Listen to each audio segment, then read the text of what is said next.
Alright, so Jess and I today are sharing some tricks, tips that may help you keep the peace while you are traveling.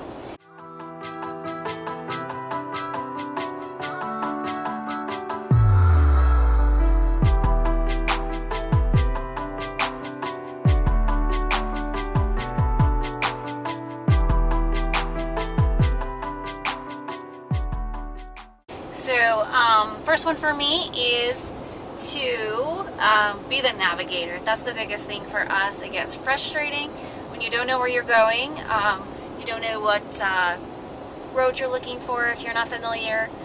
So I'm usually on either my phone or I'm flipping through the atlas, just trying to get him directions beforehand. So that's one thing that I am important for my job to do. Another one is to, sometimes I just don't say anything.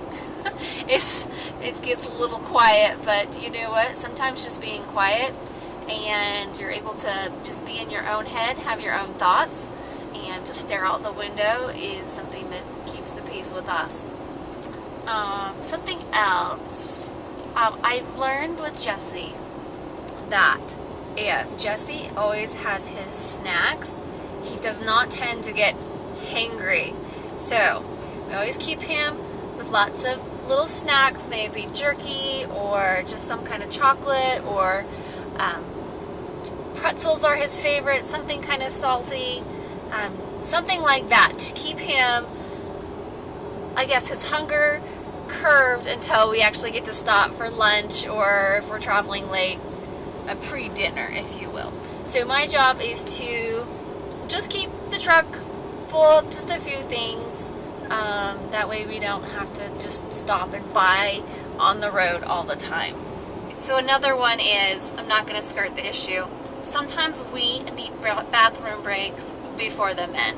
So I've learned as a child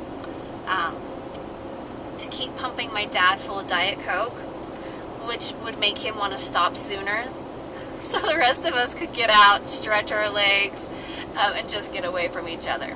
So I always keep Jesse's fluids full, maybe water or, coffee or whatever it may be.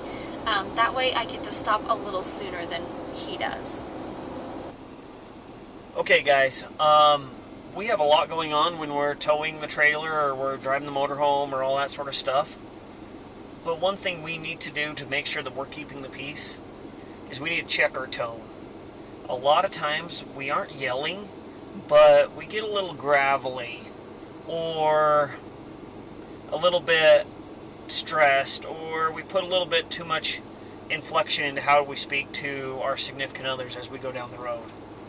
We need to check our tone and make sure we're speaking in a clear, calm voice, because if we amplify it or we get too ornery or gravelly or whatever, it just heightens the situation and it adds to more conflict. So check your tone, make sure that you're speaking appropriately to your significant other.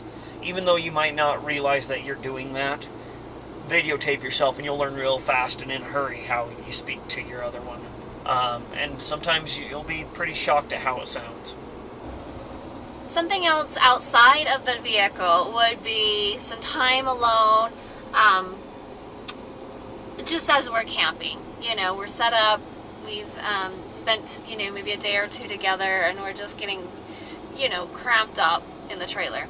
So I usually send him on a run. That is the best stress reliever that he can have. He comes back not ornery or grumpy, so it's great for both of us. Something I get to do is just, do a little light cleaning, spruce up, maybe just take in the scenery outside, go for a little walk, take some photos. Or, I'll be honest, I pack crayons, coloring books, colored pencils, and I just, sit down and take a few minutes and color up a page. It helps me just to, clear the mind and, just a little recharge.